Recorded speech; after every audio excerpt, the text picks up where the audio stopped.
కోవు నియోజకవర్గం కొడవలూరు మండలం గండవరం గ్రామంలో వెలసిన శ్రీ గంగా సమేత ఉదయ కాళేశ్వర స్వామి ఆలయంలో జరుగుతున్న వార్షిక తిరునాళ్లు భక్తి శ్రద్ధలతో ఘనంగా కొనసాగుతున్నాయి. చుట్టుపక్కల గ్రామాల నుంచి పెద్ద సంఖ్యలో భక్తులు తరలివచ్చి ప్రత్యేక పూజలు, అభిషేకాలు నిర్వహిస్తూ స్వామివారి దర్శనం చేసుకుంటున్నారు. ఈ తిరునాళ్లలో భాగంగా మంగళవారం శివపార్వతులను అలంకరించిన రథంపై ఊరేగించే తేరు కార్యక్రమం అత్యంత వైభవంగా జరిగింది.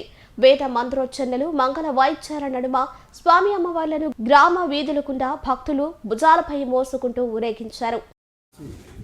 గంగా పార్వతి సమేత శ్రీ ఉదయ కాళేశ్వర స్వామి సన్నిధిలో బ్రహ్మోత్సవాలలో భాగంగా ఈరోజు రథోత్సవం జరిగినది. సాయంత్రం తెప్పోత్సవం.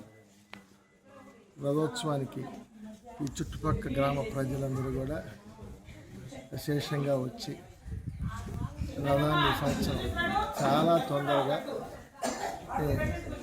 చాలా సేఫ్టీగా ఈరోజు తీసుకుపోయి చేర్చడం జరిగింది. ఆ దేవుడు నిజంగా చెప్పాలంటే మా రథం చాలా మరమ్మతులు ఉన్నాయి. అయినా కూడా దాన్ని లెంగ్త్ ఎక్కువ ఉంటే భక్తులు ఎక్కువ మంది తొందరగా లాగేసి ఇబ్బంది జరగద్దనే ఉద్దేశంతో ఆ రథాన్ని లాగే చైన్ కూడా మనం తగ్గించడం జరిగింది. నెక్స్ట్ సంవత్సరానికి, రాబోయే సంవత్సరానికి రథాన్ని కూడా పూర్తి స్థాయిలో మరమ్మతులు చేయడానికి, దాన్ని మంచిగా తయారు చేయడానికి మన దేవాదాయ శాఖ మంత్రులు ఆనం రామనారెడ్డి గారు కూడా దానికి గ్రాంట్ ఇవ్వడం, దాన్ని మంచిగా చేయమని ఆయన అత్తగారు ఊరు కూడా మా పక్క ఊరే తేలిపాలెం. ఆయన కూడా మాకు ఎప్పటి నుంచో రాజకీయంగా మా కుటుంబానికి అండదండలుగా ఉండేవారు. వారు కూడా చొరవ తీసుకొని మా టెంపుల్కి, అదేవిధంగా ఈ రథానికి ఆయన కూడా గ్రాంట్స్ శాంక్షన్ చేసి మంచిగా చేద్దామని కూడా చెప్పడం జరిగింది. నెక్స్ట్ రాబోయే సంవత్సరంలో ఈ మహాశివరాత్రి బ్రహ్మోత్సవాలకి రథాన్ని మంచిగా ఇంకా బాగా బ్రహ్మాండంగా రథోత్సవాన్ని జరిగే రకంగా చేస్తాము. సాయంకాలం ఈరోజు తెప్పోత్సవం ఉంది. మన సినీ గాయకురాలు మంగ్లీ గాయ పాట కచేరీ కూడా తెప్పోత్సవం అయిపోగానే జరుగుతుంది. దానికి కూడా విశేషంగా ప్రజలు వస్తారని ఎక్స్పెక్ట్ చేస్తున్నాం. ఇక్కడ సాయంత్రం తెప్పోత్సవంతో ఈ బ్రహ్మోత్సవాలు ముగుస్తాయి. ఈరోజు గండవరం క్షేత్రంలో వెలిసి ఉన్న శ్రీ గంగా పార్వతి సమేత ఉదయ కాళేశ్వర స్వామి బ్రహ్మోత్సవాల సందర్భంగా ఈరోజు రథోత్సవం కార్యక్రమం జరిగింది. రథోత్సవానికి భక్తులు కానీ, గ్రామస్తులు, చుట్టుపక్కల అంగరంగ వైభవంగా అందరూ వచ్చి రథాన్ని జయప్రదం చేసి దిగ్విజయంగా రథోత్సవం నిర్వహించింది.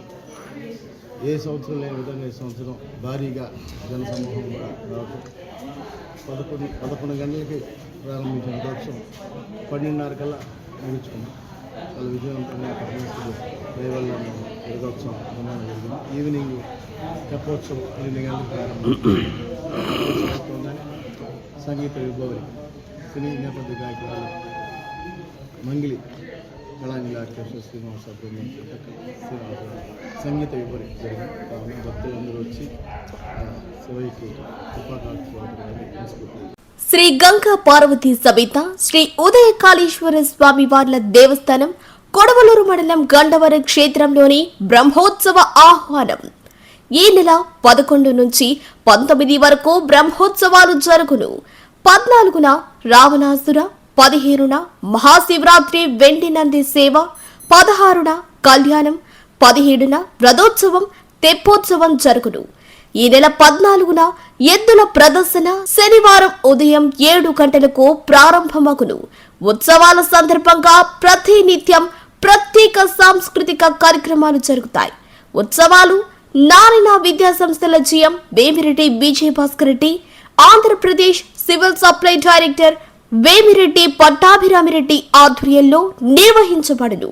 ఇట్లు ఆలం మాలకొండయ్య, చైర్మన్ శ్రీ ఉదయ కాళేశ్వర స్వామి దేవాలయం, గండవరం క్షేత్రం.